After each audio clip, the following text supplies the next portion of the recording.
Salut à toi et bienvenue dans cette toute nouvelle vidéo dans laquelle nous allons parler d'un sujet qui est très présent chez les freelances. Alors probablement que tu t'es déjà retrouvé à bosser jusque tard dans la nuit, ne serait-ce que pour finir un projet client. Parfois même, t'as repoussé des pauses, des repas, voire même des week-ends avec des copains, juste parce que tu voulais avancer dans ton business. Si oui, tu n'es pas seul, il n'y a pas qu'à toi que ça arrive. Moi-même, j'en ai été victime. Le problème, c'est que derrière, ça te cause une fatigue mentale qui est intense. Tu vas avoir aussi un équilibre de vie pro et perso qui est plutôt mauvais. Et le résultat des courses, c'est que tu te retrouves à travailler plus de 40 heures par semaine, ou tu as peut-être même déjà frôlé le burn-out. Le vrai problème derrière, c'est pas que tu travailles trop, c'est juste que t'as pas encore trouvé la bonne manière de gérer ton énergie et ton temps. Le but de cette vidéo, c'est de voir ensemble comment gérer tout ça. Pourquoi les freelances tombent dans le piège du surménage? Tu l'as remarqué, mais quand t'es freelance, t'es tout seul. Et donc, tu veux tout faire. Satisfaire tes clients, prospecter, créer du contenu, te former. Et voilà, t'as tellement d'autres tâches, mais à force, le problème, c'est que ton cerveau, lui, il s'arrête jamais. Et donc, il y a 4 pièges typiques dans lesquels tombent les freelances lorsqu'ils commencent. Et parfois même, des gens qui sont expérimentés tombent par la suite. Le premier, c'est de dire oui à tout. T'as peur de rater une opportunité ou de décevoir un client en disant non, mais du coup, tu as le oui qui est automatique. Et c'est souvent la première cause d'épuisement chez un freelance. La deuxième chose, c'est que tu confonds l'activité et l'efficacité. Être tout le temps occupé ne veut pas forcément dire que tu avances dans ton business. Parfois, une heure de travail qui est concentrée vaut plus que 3 heures qui sont fragmentées. La troisième, c'est que tu n'as pas de frontière qui est réelle entre ton pro et ton perso. Comme tu es freelance, tu n'as pas forcément de local de travail. Et donc tu travailles le plus souvent chez toi. Moi, je me suis retrouvé à travailler depuis mon lit, le matin, même les week-ends et parfois tard le soir. Déjà parce que c'était plus confortable. Mais la réalité, c'est que le pro et le perso, du coup, se retrouvent mélangés. La quatrième chose, c'est la charge mentale qui est cachée. Tu sais, tu as des mails, tu as de la compta à faire, tu as des retards clients sur des paiements, tu as toujours de la paperasse ou des petits trucs qui tournent en arrière-pensée dans ta tête. Et bien toutes ces choses-là, ce sont des pièges qui t'apportent un peu plus de charge mentale. Le truc, c'est que en fait, les freelances, de manière générale, ils perdent beaucoup de leur temps dans des tâches qui sont non facturables. Donc tout ce qui va être administratif, de la gestion, de la relance, plein de petites choses. L'idée derrière et le message que j'essaie d'envoyer, c'est que ton business de base, il est censé te donner ce qu'on appelle de la liberté, pas t'enchaîner à ton bureau. La conséquence, c'est que du coup, tu te retrouves en fait surmené parce que tu as tellement de choses à gérer, mais tu gères tellement de trucs qui n'ont rien à voir avec ton métier de base. Maintenant, voyons du coup les 4 leviers qui sont concrets pour pouvoir mieux gérer ton temps. La première chose, c'est de planifier par bloc de travail. La technique, elle est utilisée par de nombreuses personnes, des professionnels, des entrepreneurs, même des salariés, tout simplement pour gagner en productivité. L'idée, c'est de créer des blocs dans la journée. Donc par exemple le matin tu fais de la création de contenu, l'après-midi tu t'occupes de tes clients, tu as tes rendez-vous, et le soir par exemple c'est de la formation ou alors tu ne fais rien, c'est du repos. Le cerveau humain, il adore une chose, ce sont les routines. Et plus les routines sont claires, plus il sait quoi faire et moins il s'épuise. La deuxième chose, c'est de te fixer des limites claires. Par exemple, tu as des horaires définis. Tu travailles de 9 heures à 18 heures, comme quand tu es salarié. Tu te dis à partir de 18 heures, je stoppe les notifications, j'arrête de répondre aux clients, j'arrête de travailler sur un projet. Mais au moins c'est clair. Tu as une fin. En amont, tu peux aussi prévenir tes clients que tu as des heures de disponibilité et des heures à laquelle tu n'es plus dispo. Parce que tu as aussi une vie privée.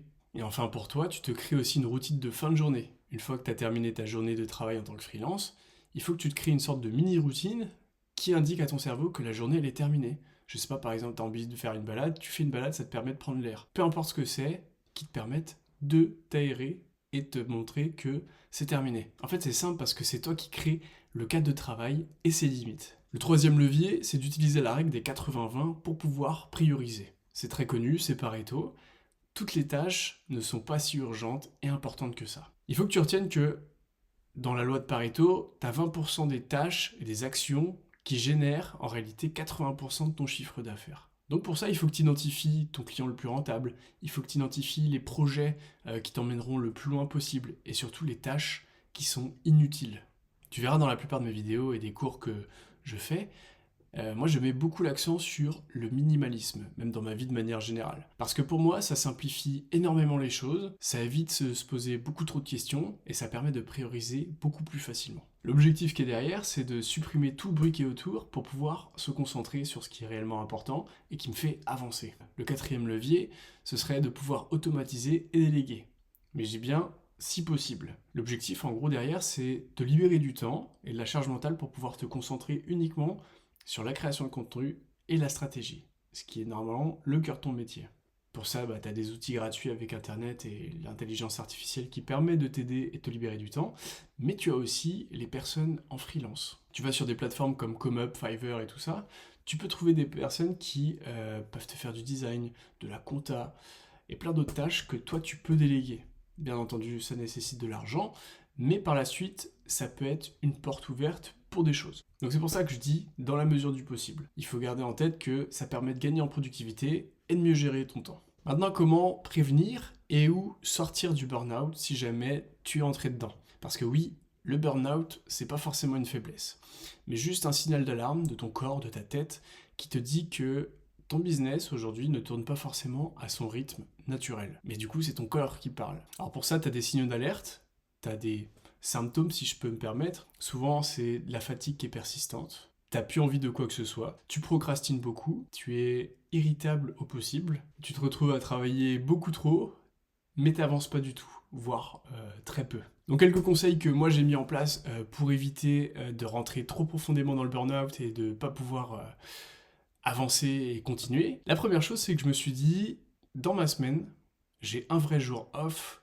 sans parler de business. C'est-à-dire que je me concentre pas sur mon business, c'est-à-dire que je ne parle pas de business, c'est-à-dire que je m'occupe de moi, je fais mes loisirs et je m'aère l'esprit. Le deuxième truc, c'est que je change de cadre. Comme chez moi, c'est à la fois mon lieu de vie privée, mais c'est aussi de là que je travaille quand je suis freelance, eh bien je sors. Je ne reste pas forcément chez moi dans ce jour off. Je me balade, je vais voir des copains, je vais au cinéma, je vais faire des activités, bref. En fait, je vais faire tous les trucs qui me plaisent réellement. Des choses pour lesquelles à la fois je me suis lancé au début parce que j'ai envie de pouvoir faire ça plus souvent, mais je m'aère et je change de cadre. La troisième chose, c'est de se reconnecter à ton pourquoi. Pourquoi est-ce que tu t'es lancé à la base? Si à la base tu t'es devenu freelance, il faut que tu t'en souviennes.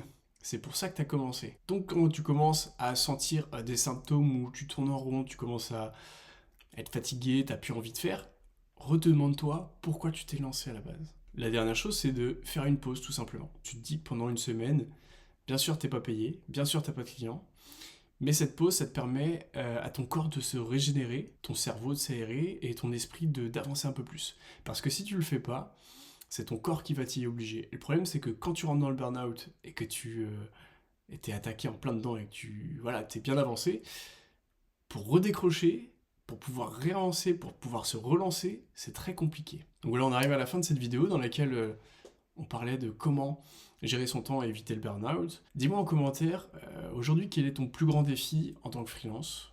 Alors, est-ce que c'est la gestion du temps, la peur de dire non, ou simplement le fait que toi, tu n'arrives pas forcément à décrocher de ton travail? Dis-le moi en commentaire, moi j'aimerais beaucoup le lire et comprendre. Comme d'habitude, si tu as aimé, like et abonne-toi parce que tu auras un petit peu plus de contenu par la suite sur le freelance et aussi le business en ligne. Voilà, je te dis à bientôt.